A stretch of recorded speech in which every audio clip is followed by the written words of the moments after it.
Okay, hi. We're back for a couple more chapters of The Tiger Rising. Got my little tiger friend here. We're on chapter 6 already, and just kind of a quick recap of what we've read. Our main character's name is Rob, and we know he's got some troubles. We know he has a rash that he has on his leg. We know he doesn't really have any friends, and he's got these two bullies that kind of pick on him on the bus. And we know he discovered a tiger outside a store. I think it was. I don't remember. I think it was outside a store, and we know that where we left off, a new girl had just come into his class, and her name was Sistine. Do you guys remember that? And he got called to the principal's office, and the principal told him he had to stay home from school until his rash clears up because some of the parents were worried that it was contagious. And he's kind of happy about that because he doesn't really like school. So that's where we left off. The principal had kind of just told him he can't come back to school until his rash clears up. And the last line was, he was free. Okay, so let's start. I'm going to take a quick drink of water.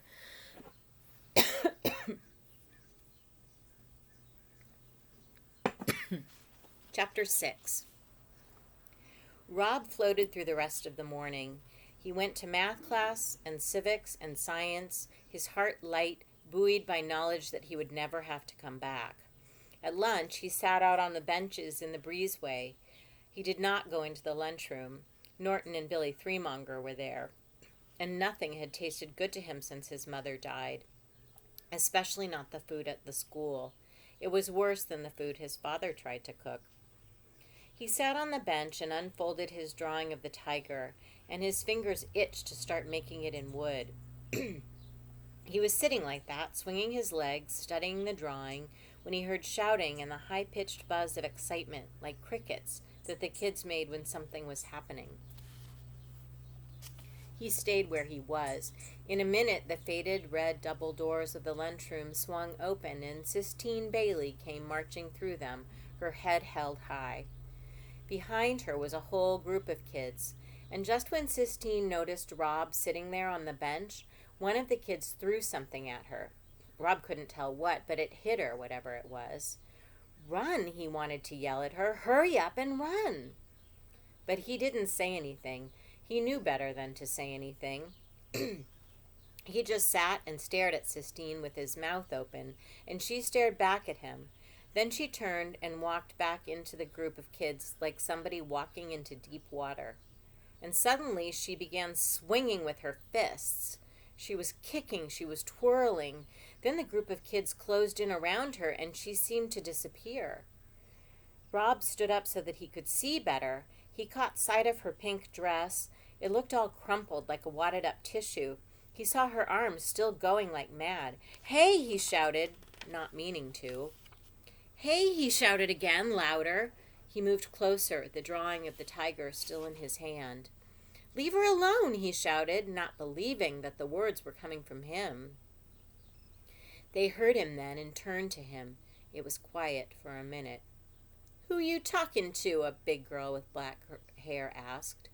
"Yeah," another girl said. "Who do you think you're talking to?" "Go away," Sistine muttered in her gravelly voice, but she didn't look at him. Her yellow hair was stuck to her forehead with sweat. The girl with the black hair pushed up close to him. She shoved him. "Leave her alone," Rob said again. "You gonna make me?" the black-haired girl said. They were all looking at him, waiting. Sistine was waiting too, waiting for him to do something.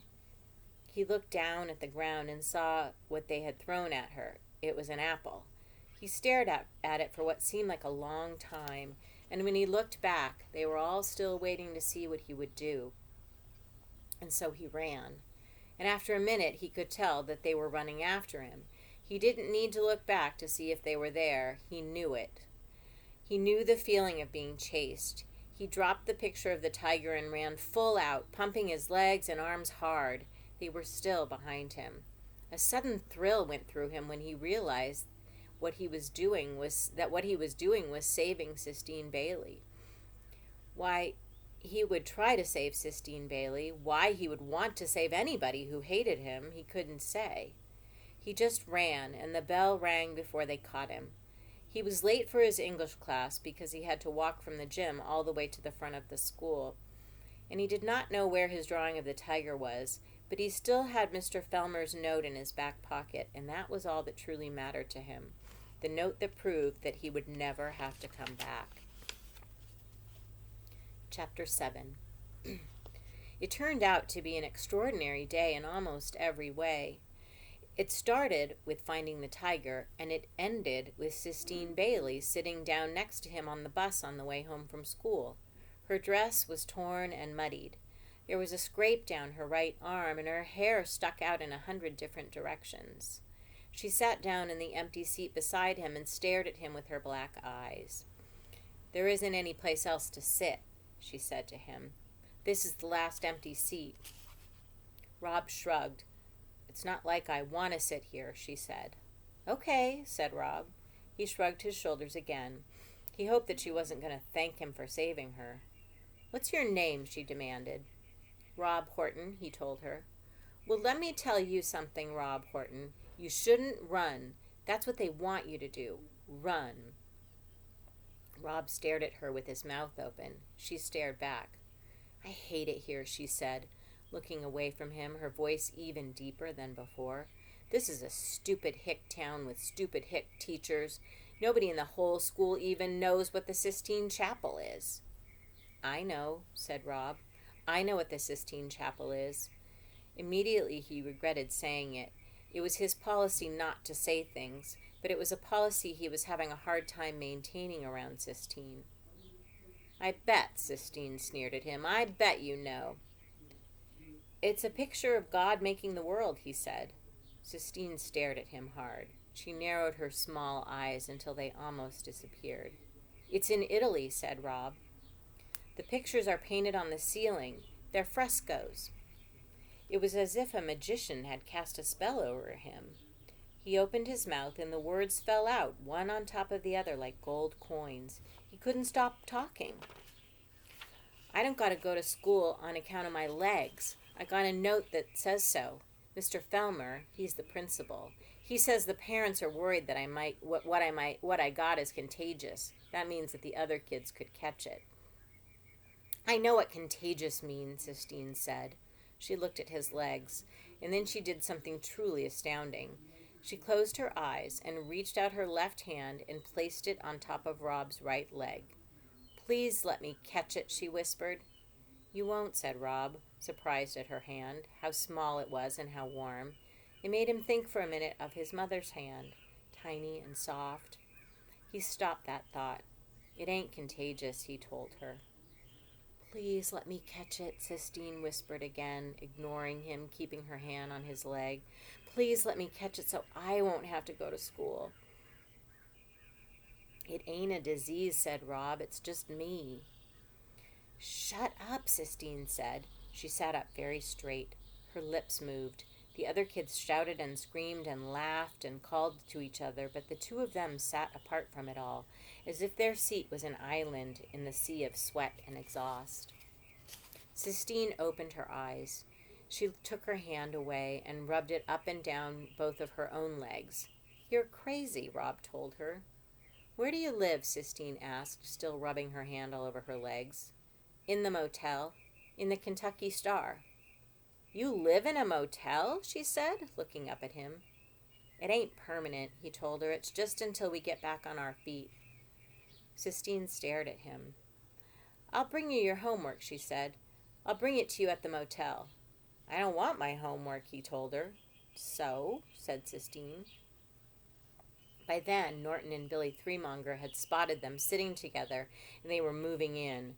Rob was relieved when the first thump came to the back of his head, because it meant that he wouldn't have to talk to Sistine anymore. It meant that he wouldn't end up saying too much, telling her about important things, like his mother or the tiger. He was glad, almost, that Norton and Billy were there to beat him into silence.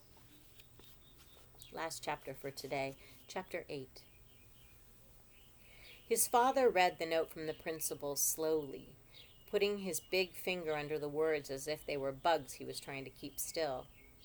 When he was finally done, he laid the letter on the table and rubbed his eyes with his fingers and sighed. The rain beat a sad rhythm on the roof of the motel. "That stuff ain't nothing anybody else can catch," his father said. "I know it," Rob told him. "I already told that to that principal once before. I called up there and told him that." "Yes, sir," said Rob. His father sighed. He stopped rubbing his eyes and looked up at Rob. "You want to stay home?" he asked. Rob nodded. His father sighed again. "Maybe I'll make an appointment. Get one of them doctors to write down that what you got ain't catching, all right?" "Yes, sir," said Rob. "But I won't do it for a few days. I'll give you some time off." "That would be all right," said Rob. "You gotta fight 'em, you know, them boys. I know you don't want to, but you gotta fight 'em, else they won't ever leave you alone." Rob nodded. He saw Sistine twirling and punching and kicking, and the vision made him smile. "In the meantime, you can help me out around here," his father said. "Do some of the maintenance man work at the motel. Do some sweeping and cleaning for me. Beauchamp's running me ragged. There ain't enough hours in the day to do everything that man wants done. Now go on and hand me that medicine." His father slathered and slapped the fish-smelling ointment on Rob's legs, and Rob concentrated on holding still. "Do you think Beauchamp is the richest man in the world?" he asked his father. "Nah," his father said. "He don't own but this one itty-bitty motel now. In the woods, he just likes to pretend he's rich is all. Why?" "I was just wondering," said Rob. He was thinking about the tiger pacing back and forth in the cage. He was certain that the tiger belonged to Beauchamp. And wouldn't you have to be the richest man in the world to own a tiger? Rob wanted desperately to go see the tiger again, but he was afraid that he had imagined the whole thing. He was afraid that the tiger might have disappeared with the morning mist. "Can I go outside?" Rob asked when his father was done. "Nah," his father said. "I don't want that medicine rained off of you. It costs too much." Rob was relieved, almost, that he had to stay inside. Let's wait for the plane.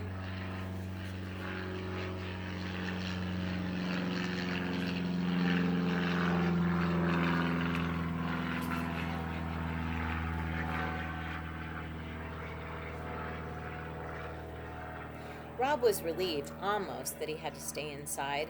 What if he went looking for the tiger and he wasn't there?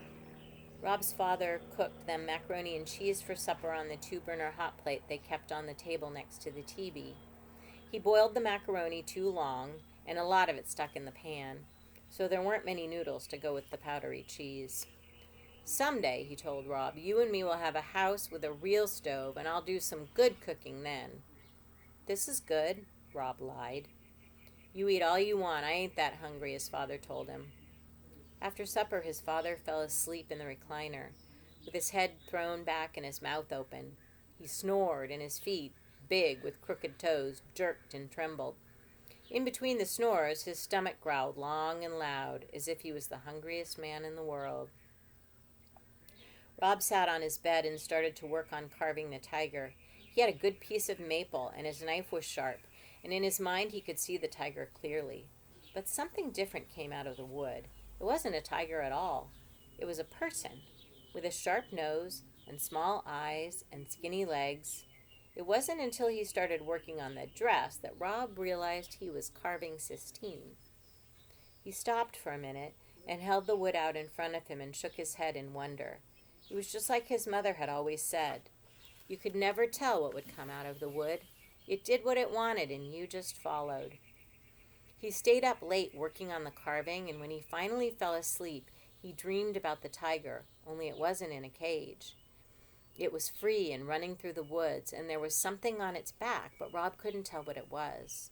As the tiger got up closer and got closer, Rob saw that the thing was Sistine in her pink party dress. She was riding the tiger.